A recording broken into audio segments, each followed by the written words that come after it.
This is part 8 of my conversation with Sascha Cooper. Hello. Hi, Sascha. Hello again. We got cut off rather abruptly from part 7. So this is the continuation. Indeed with it is. Sascha Cooper. Indeed it is. So take it away. Indeed. So obviously from that last thing I said about the final part being more ragsharky and all that kind of stuff. Yeah, we were talking about the belly dancing. That's right. And I asked you when you are dancing, whatever dance you're doing, what are you thinking about?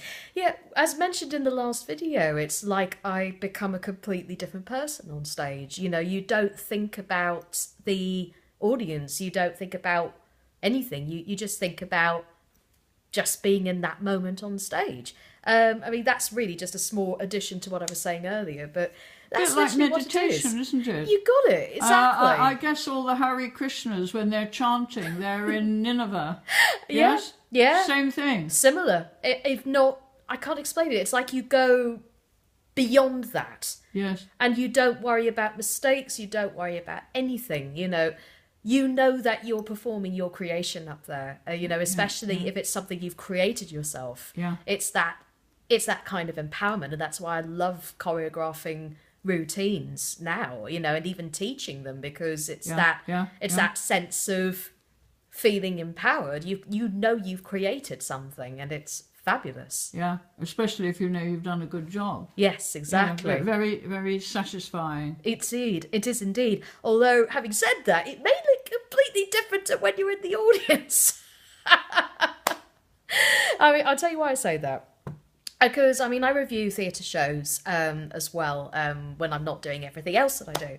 And it's weird sitting in the audience because, obviously, when you're up there, you don't think about anything that goes on up there.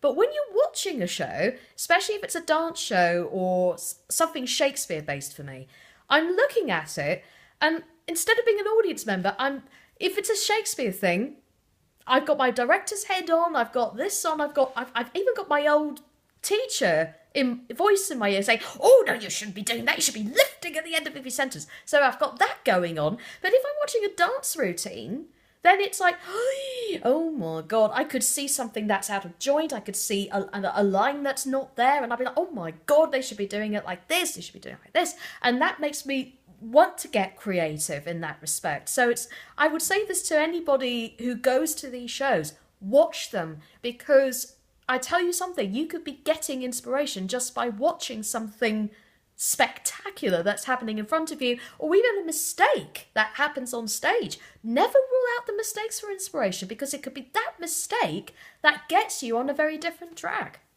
Well, you learn from your mistakes. Exactly. One learns from one's mistakes. Always. Life. Always, although there are some people who don't, but, Well, that's their stupidity. That's their choice at the end of the day. But, I guess, though, if we're talking about the idea of choreography, if we're talking about the idea of learning, it applies to every area in life, but I'm going to say this now.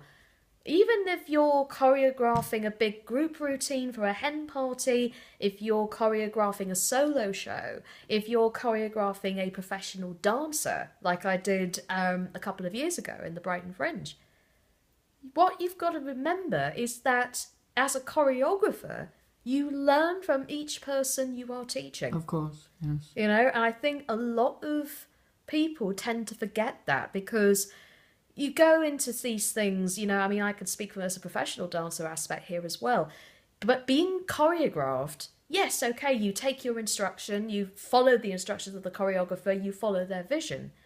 But if you're a choreographer, it's a weird position, because you can either be really strict, like some I know, or the way I like to work, I like to see where the dancer is, whether they're professional, advanced, whether they're beginners, or if they've got some kind of disability or injury. I like to work around that. I like to create something special out of that, and it doesn't matter what style it is. People are there to learn dance, to have fun, whether it's professional or otherwise. And in fact, you do flamenco. I do. Tango?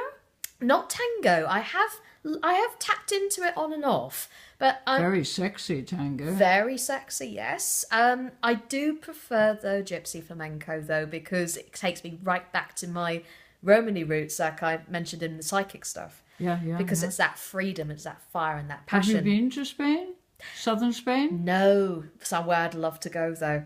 I'd love to go there though, because I've got live with the gypsies in the caves. I'd love to do that. Strangely enough, that's what's one of my croak list activities to do, to tick that off.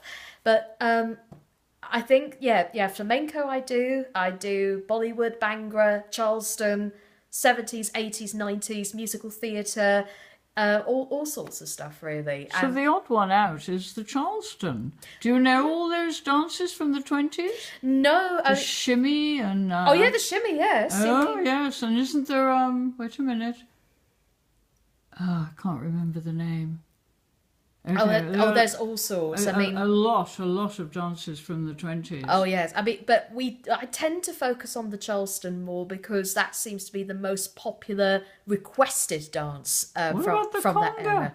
The conga, you tend to find more in a party setting. That's true. Rather than a teaching setting. That's right. But when you're teaching something like, I get a lot of hen parties. That's how Brighton is famous for its hen parties. Exactly. I mean, so's London, so's Portsmouth. I do a lot down in Portsmouth as well. Portsmouth? Yeah, Portsmouth, Bournemouth. What about divorce parties? Do you know, we had one of those. Funny you mention this. I had my first divorce celebration party recently.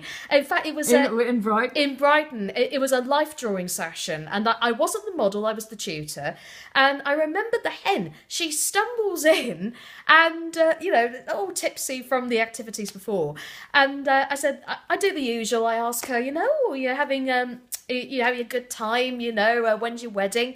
And she says, oh, I'm not thinking about the wedding yet, love. And I'm thinking about a divorce. Funnily enough, she said, almost, she said, the exact lines were, to be honest, this is a fucking good mixture of a divorce party and a hen party. I'm getting married next year, but I'm getting the divorce finalised next month.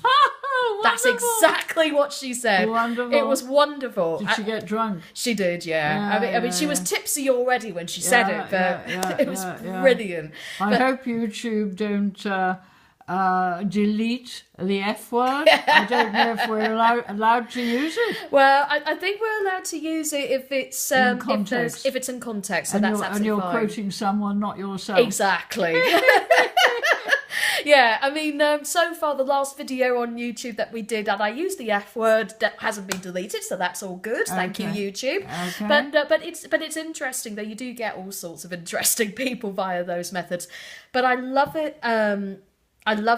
I love my work though. It's just one of those. You can see that you're exuberant. You probably gather, viewers. I do chatter. You've got verbal diarrhea. Absolutely. As my partner Jack will tell everybody, when she gets going, there's no stopping her. But I could say the same thing about him. But so that kind of works out that way. Well, I'm sure you work it out somehow. Oh, we always do. Lovely talking to you. And you, Jilliana. We'll come back to our final one, number 9, where we'll be talking to you about your theatrical work. That's right, yes. Okay. And hopefully the makeup side sneak in as well. Oh, I'd forgotten about the makeup side. Yes, so we're working in 2 sections, I believe. So we'll be focusing on the acting, my theatre company Crimson Horse, and the makeup and hair work. Very good. I'll look forward to it, Sascha. Me too. Another day. Indeed. Bye-bye. Bye-bye. Take care.